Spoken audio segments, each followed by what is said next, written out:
Bien, donc je crois qu'on est en ligne. Donc voilà, donc bonjour à tous.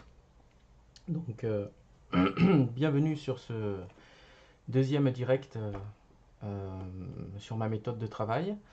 Donc on va pas perdre plus de temps, on va commencer tout de suite. Donc aujourd'hui, je vais essayer de vous parler de la structure du récit, comment je structure mon récit.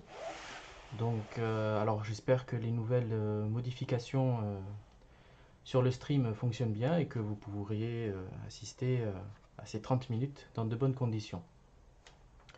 Je vais juste me mettre le... voilà. Hop. Voilà, pour pouvoir voir s'il y a des messages. Voilà. Donc, la dernière fois, on avait commencé par voilà, donc les idées générales sur le feuilleton. Ensuite, on s'était attardé sur le héros. Et cette fois-ci, donc, je vais vous parler donc de la structure du récit. Donc, ma structure, donc hop, j'ai changé de crayon aussi, comme ça on voit mieux. Donc, hop, voilà, donc la structure générale et ensuite la structure par chapitre. Alors, que ce soit en roman ou en feuilleton, je procède toujours de la même façon. Ah, tiens, salut Nicus, salut Cricru, j'espère que ça fonctionne mieux. Donc, je vous montre une petite feuille pour vous montrer comment je fonctionne d'abord, hein, un petit brouillon. Donc en fait, tout d'abord, c'est une structure générale que je mets en place. Donc en fait, c'est voilà, une ligne, une sorte de ligne comme ceci, que je vais couper en trois. Donc ici, le début, bah, évidemment le milieu, et puis la fin. Donc les milieux, il y en a plusieurs, hein. Et ensuite, je vais découper par chapitre. Donc le début, bah, il va y avoir un certain nombre de chapitres, pareil pour le milieu et pareil pour la fin. Et ensuite, les chapitres donc correspondent eux aussi à une sorte de forme, hein, sont formés de façon à être, je dirais, plaisant à lire. Donc ici pour le feuilleton c'est la même chose, donc je vais faire pareil. Donc je vais commencer par une structure générale. Donc cette structure générale va ensuite se diviser. Donc je vais vous faire la première mouture et puis je ne vous ferai pas voir le reste, comme ça vous pourrez suivre le feuilleton avec la surprise de l'écriture au fur et à mesure. Donc on va commencer par par la structure générale. Donc cette structure générale, je me sers du schéma narratif. Alors je ne sais pas si tout le monde sait ce que c'est. Si vous avez des souvenirs de vos années collège ou lycée, donc un schéma narratif, hein, c'est composé. Alors c'est très artificiel, mais pour le début, c'est quelque chose d'important parce que ça pose bien le récit. Donc d'abord, bah, tout simplement le début, hein, la situation, ce qu'on appelle une situation initiale. Donc c'est le début. Ensuite, vous avez quelque chose qui va venir perturber cette situation, c'est donc un élément perturbateur. Et puis ensuite, vous avez un autre. Donc après, vous avez ce qu'on appelle les péripéties, c'est-à-dire les événements. Donc les événements, les péripéties, les actions. Et puis vous avez donc quelque chose qui va venir résoudre l'élément perturbateur. Donc c'est l'élément de résolution. Et puis pour finir, bah, la situation finale. Voilà, ça c'est le schéma narratif que j'emploie. Donc évidemment, après, on peut commencer par l'élément perturbateur si on veut, il y a aucun problème. Mais au début, je pense que pour structurer un récit, en tout cas je fais comme ça, je commence d'abord par ça. Bah, du coup, bah, on va commencer. Alors, voici comment je présente mon tableau de travail. Bah, ici, en fait, je mets le schéma narratif. Donc, je mets situation initiale. Donc, ça va être un peu... embêtant à tout écrire, mais bon, la situation initiale, et puis je trace un trait. Voilà. Ensuite, les éléments perturbateurs.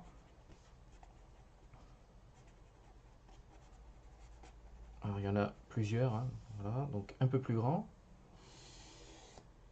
L'élément de résolution. Et puis pour finir, la situation finale. Alors ici, dans le récit qui nous intéresse, donc les aventures de Yvan, inspecteur de l'étrange ou expert de l'étrange. Donc la situation initiale alors, la première partie ici, c'est la trame générale. Voilà, trame générale. Voilà. Donc cette trame générale, dans la situation initiale, c'est un expert, voilà, qui voit des choses étranges. On va pas détailler plus pour l'instant. Des choses étranges. L'élément perturbateur, c'est que... Alors, mais il le cache, voilà. Mais il le cache en buvant de l'alcool.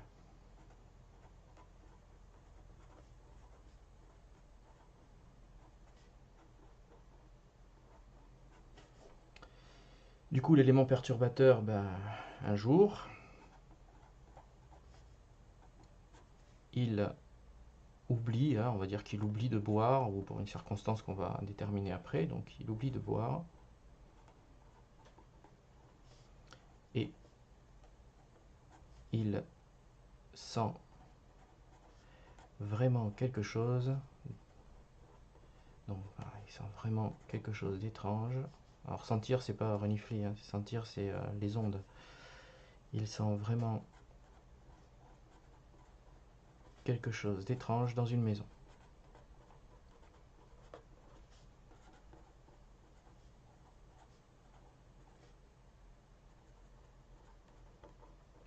Il va donc essayer, il va essayer, non, il va enquêter tout simplement. Il va enquêter.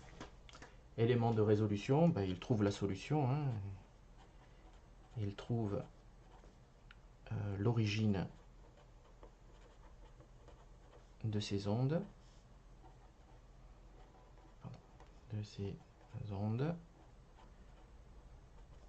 et arrive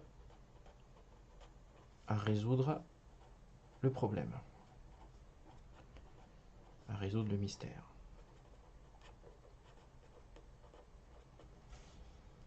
Voilà. Situation finale, je pense qu'on... Alors moi j'aime bien revenir en fait au début, hein. C'est un artifice, j'aime bien revenir à ce que j'ai écrit au début. Donc la situation finale, je pense qu'on va voir l'expert chez son employeur. Voilà, chez son employeur, qui va lui confier une nouvelle mission.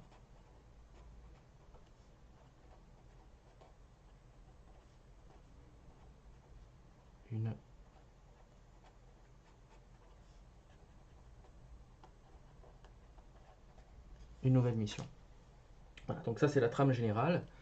On voit bien où je veux en venir, donc je ne vais pas être perdu dans mon récit. Et maintenant, je vais faire la même chose, mais sur chaque chapitre. Alors, c'est pas des chapitres, c'est ce que j'appelle des arcs narratifs. Donc, en fait, si je reprends mon schéma du début, ici, là, donc par exemple, ici, dans le schéma narratif, ici, ça, ça va être composé de plusieurs arcs. Donc, ça, c'est l'arc numéro 1. Donc, au début, il n'y en a qu'un d'arc, hein, généralement. Hein. Mais le milieu, par exemple, il va y avoir d'autres arcs. Hein. Arc 1, arc 2, etc., etc. Et à la fin, il n'y en aura qu'un seul aussi. Ce qui fait que je vais vous montrer comment je vais développer le premier. Alors, la particularité de l'écriture, c'est que le temps, ce qu'on appelle le temps de l'écrivain, hein, ce que j'appelle le temps de l'écrivain, ça se mesure pas. C'est-à-dire que depuis lundi dernier, cette histoire, elle a trotté dans mon esprit. Et donc j'ai eu pas mal d'idées que j'ai oublié de noter. Donc j'en ai oublié pas mal. Mais celles que j'ai notées, je m'en souviens encore. Donc du coup, ce que vous n'avez pas vu de mon travail va prendre aujourd'hui forme assez rapidement. Mais j'ai passé une semaine à y réfléchir. Donc ça c'est quelque chose que je peux pas vous montrer. Donc du coup, le chapitre 1, enfin tout du moins la première partie. Alors, on va mettre première partie, parce que je ne sais pas encore combien de chapitres ça va faire et comment je vais le découper, mais c'est ce que je vais vous montrer. Je ne vous montrerai pas les autres parties, comme ça vous aurez la surprise après, des événements. Donc la première partie, la situation initiale de cette première partie. Alors moi j'aime bien commencer ce qu'on appelle in media res, c'est écrit comme ça, c'est un terme technique qui fait un peu pompeux hein, d'ailleurs. Voilà, en fait, au milieu de l'action. J'aime bien commencer au milieu de l'action pour que les gens voient comment se déroule, comment est le personnage et comment se déroule sa vie de tous les jours. Donc, je vais le faire. J'ai envie de le faire en plein milieu d'une visite dans une maison où les propriétaires pensent qu'il y a quelque chose d'étrange. Donc, je vais le faire d'abord dans l'ordre et après, je vous montrerai, je vais vous indiquer par quoi je vais commencer. Donc la situation initiale, donc Yvan, hein, on va lui mettre son prénom, hein, il s'appelle Yvan.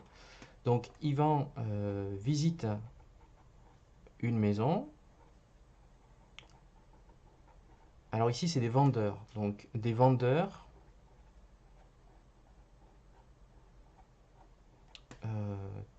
n'arrivent pas à conclure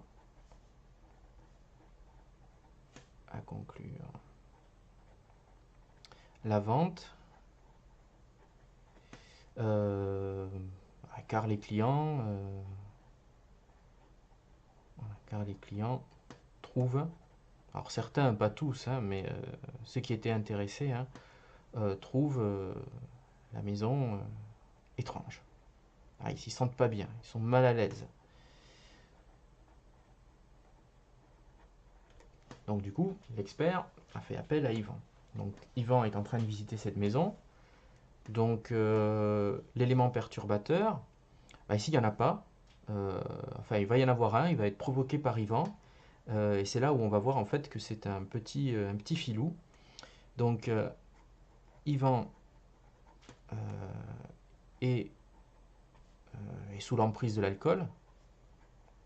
Alors il sait bien gérer, il reste toujours gentleman. Hein. Donc il sait bien gérer l'alcool, donc est sous l'emprise de l'alcool. Hop, hop, et ne sent rien. Donc, et ne perçoit rien. Ne perçoit rien d'étrange.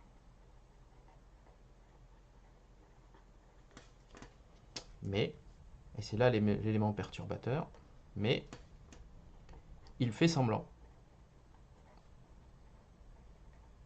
Alors comme c'est un grand amateur de films d'horreur, donc il fait semblant et joue la comédie. Et joue la comédie en faisant croire que la maison est hantée.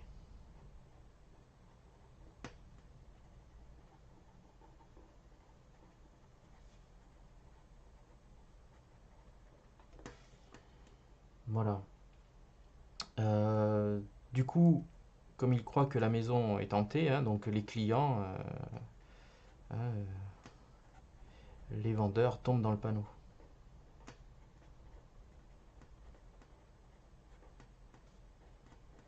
Tombent dans le panneau. Alors là, c'est vraiment. Alors moi, je me mets une note pour moi, c'est-à-dire que travailler l'ambiance. Donc, il faut vraiment, vraiment faire croire au lecteur qu'il y a quelque chose. Alors vous savez qu'il n'y a rien.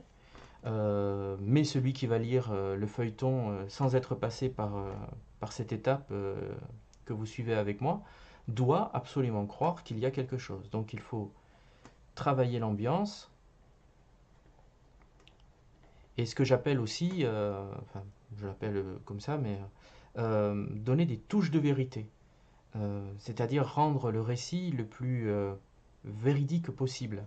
Donc ça peut, c'est plein de petits détails en fait qu'on va mettre au pinceau dans les descriptions ou dans les actions qui vont que tout le monde fait, regarder l'heure, se toucher les cheveux, se toucher les lèvres, donc des gestes que tout le monde fait et qui vont plutôt interpeller le lecteur et essayer de focaliser euh, chez lui comment dire, quelque chose de véridique, c'est-à-dire qu'il va croire que c'est vrai, puisqu'il retrouve des gestes que lui-même fait. Donc travailler l'ambiance, et alors pour moi, j'écris pas, voilà, hein, et mettre euh, des accents de vérité. Alors faut pas non plus en rajouter, mais parfois ça peut être utile.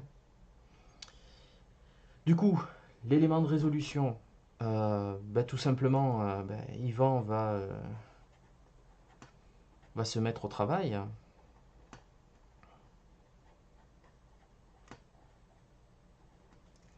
Donc Yvan va se mettre au travail.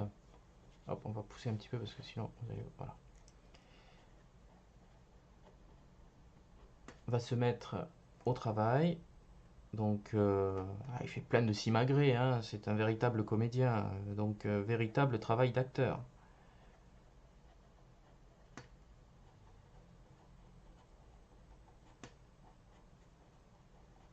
Donc, véritable travail d'acteur. Il multiplie,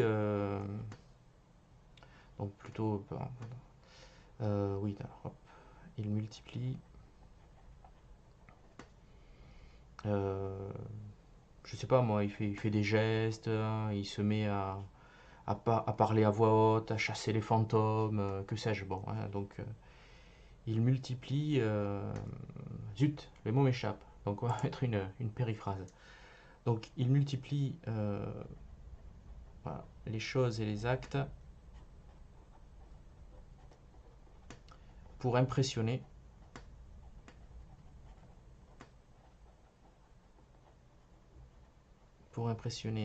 les clients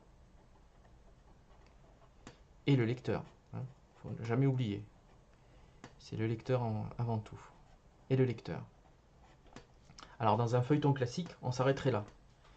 C'est-à-dire que, alors le feuilleton, c'est quelque chose qui date du 19e siècle, hein, et les feuilletons romans, tout ça, etc. Et en fait, les auteurs gagnaient leur argent chaque semaine en écrivant un nouveau chapitre, et ils aimaient bien s'arrêter là, voilà, bam, le suspense. Qu'est-ce qui va se passer? Bah, rendez-vous la semaine prochaine.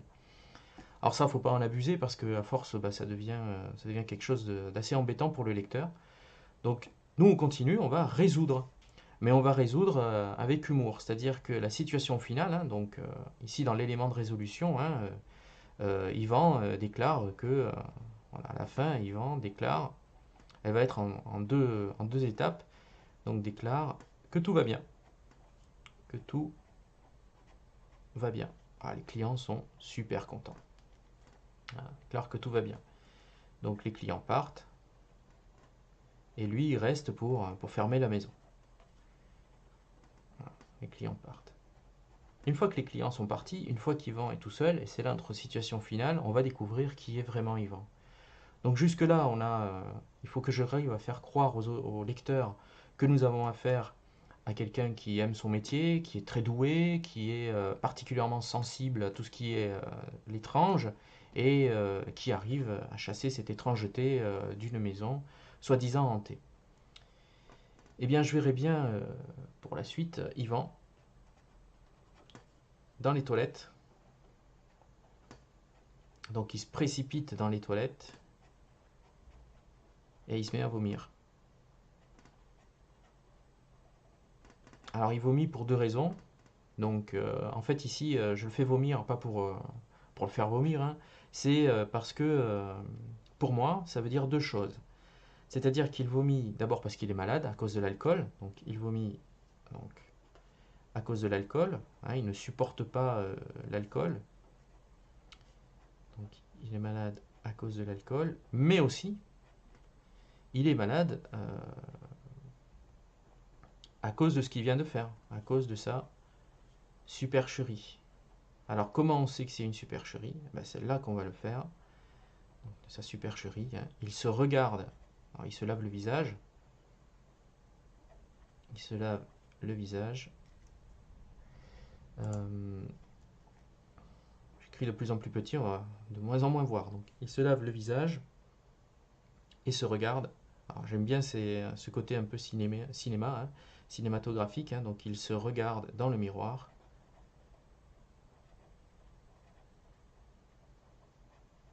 Il se regarde dans le miroir. Et là, voix off, on va entendre les pensées. Donc, on va entendre ses pensées. Oups là, pourquoi il y a des accents? Ses pensées. Donc, il raconte la vérité. C'est-à-dire que c'est une supercherie. Voilà. Alors, ça va se développer en plusieurs étapes. C'est-à-dire que c'est pas un chapitre. Le but, c'est de faire des chapitres de d'une page à chaque fois. Donc j'ai mesuré la dernière fois, c'est-à-dire que une page Word, donc en fait ce seront des pages Word, hop, traitement de texte, hein, pas forcément Word, c'est OpenOffice que j'utilise, enfin bon, peu importe. Donc ça fait une page, voilà, donc une page. Pour écrire une page, il me faut 30 minutes, donc ça tombe bien.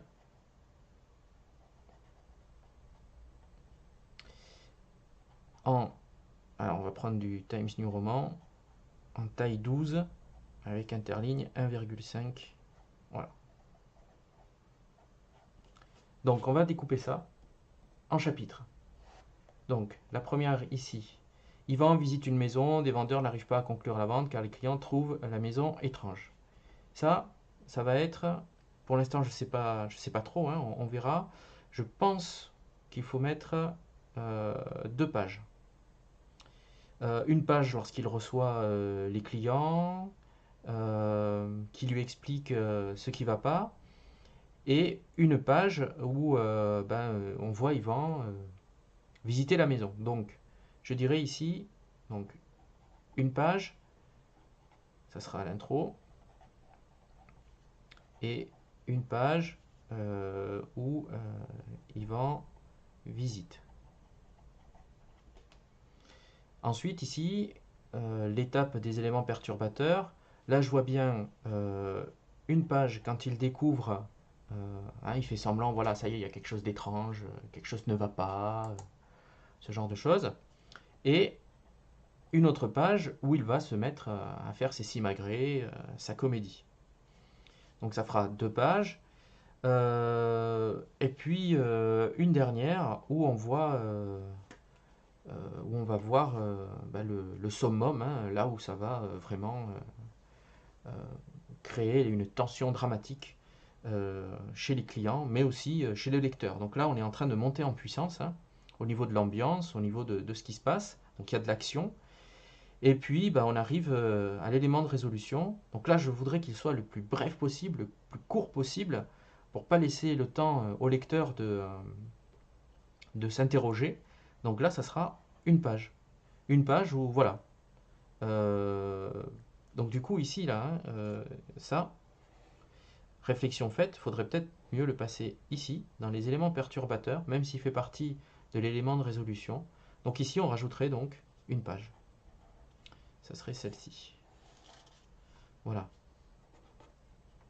Du coup, moi, pour l'élément de résolution, il me reste une page où tout va bien, les clients partent, ils sont contents, merci, merci, voilà. Et à la fin, la situation finale, une page aussi. Alors elle sera peut-être légèrement plus longue, c'est-à-dire qu'au lieu de me faire une page, elle fera une page et puis quelques lignes sur l'autre, mais c'est pas grave. Et donc cette page je montre donc Yvan, et là on finit par la supercherie. Donc du coup le lecteur se demande, mais est-ce que c'est un héros? Est-ce que c'est un anti-héros? Est-ce que c'est lui le héros vraiment de l'histoire, ou c'est le méchant? On ne sait pas trop. Du coup, ben, va commencer un nouvel arc, hein. Donc ça c'est l'arc 1, qui sera composé donc d'un 1, 2, 3, 4, 5, 6, 7, 8 chapitres. Donc 8 chapitres dans l'arc 1. Voilà. Et ensuite, ben, on va retomber sur nos pattes, on va reprendre l'écriture, mais de façon beaucoup plus calme. On va certainement retrouver, mais là je vous en dis pas plus, parce que je voudrais laisser la surprise, hein, on va certainement retrouver Yvan chez lui, peut-être avec ce qu'on appelle un compagnon, enfin un faire-valoir. Donc je pense que ça sera un animal, je sais pas, je verrai, je sais pas encore. Donc voilà, donc ça c'était donc la structure du récit. Et ça va me servir. Donc ça, ce que j'ai mis là, je vais le faire pour tout. Alors est-ce que je le fais avant de commencer? Là j'ai déjà 8 chapitres à écrire, donc je pense que ça va se faire au fur et à mesure. C'est-à-dire une fois que j'aurai écrit, pendant que je vais écrire ces chapitres, dans ma tête, vont se mettre en place d'autres idées, et je vais pouvoir les composer par la suite. Alors il n'est pas dit que ça reste comme ça. Parce que il se peut très bien qu'en écrivant le premier chapitre, ben, quelque chose me vienne en tête et je décide de tout modifier. Bon, c'est pas grave, je modifie. Si je vois que ça fonctionne pas, je reviens au schéma initial. Il se peut aussi que je commence carrément, que j'oublie cette partie, la première partie, et que je commence carrément par l'élément perturbateur. C'est-à-dire Yvan et les clients qui sont pris par surprise, hein. Ils vont leur dire: oh mon Dieu, il se passe quelque chose, voilà. Et donc on est en plein milieu d'une action. Je prends le lecteur au débeauté, je le plonge tout de suite dans l'action pour pas le lâcher. Donc on commencerait par voilà, ce qu'on appelle une media res, au milieu de l'action. Et ça, bah, je l'oublie. Ça n'a strictement aucun intérêt. Et après, je reprends. Je pense que je vais faire comme ça, enfin je vais faire les deux. J'écrirai les deux façons, puis à la fin, de toute façon, le premier chapitre, c'est toujours le plus délicat, c'est celui qu'on réécrit plus d'une fois. Donc voilà, donc j'écrirai, je pense, dans le sens d'où vient l'écriture, mais j'ai bien envie de commencer, voilà, de commencer par ça. Donc début, in media res. Voilà, on approche des 30 minutes, donc ben, on a rempli le contrat qu'on s'était donné. Travailler sur la structure. Alors la prochaine fois, je vais essayer de vous dessiner les personnages. On va établir la liste des personnages, puisque là on a que le héros, hein, Yvan. Donc la prochaine fois, ben, on va prendre une nouvelle page et on va mettre tous les héros qu'on va retrouver dans ces 8 premiers chapitres. Donc à savoir Yvan, et puis les clients, les deux clients. Donc je vous les dessinerai la prochaine fois parce que j'aime bien les avoir sous forme dessinée, ça m'inspire bien. Voilà, donc on arrive au bout de ces 30 minutes. Je vous remercie pour votre écoute. J'espère que ça a été un peu plus lisible que la dernière fois, avec un peu moins de lag. Et du coup, bah, je vous dis à la semaine prochaine. Donc ça sera tous les samedis à 10h normalement, sauf exception. Voilà, je profite du soleil comme ça au moins tout est clair, pas besoin de grande lumière. Bah, je vous remercie et je vous dis au revoir et à la prochaine et merci pour votre attention.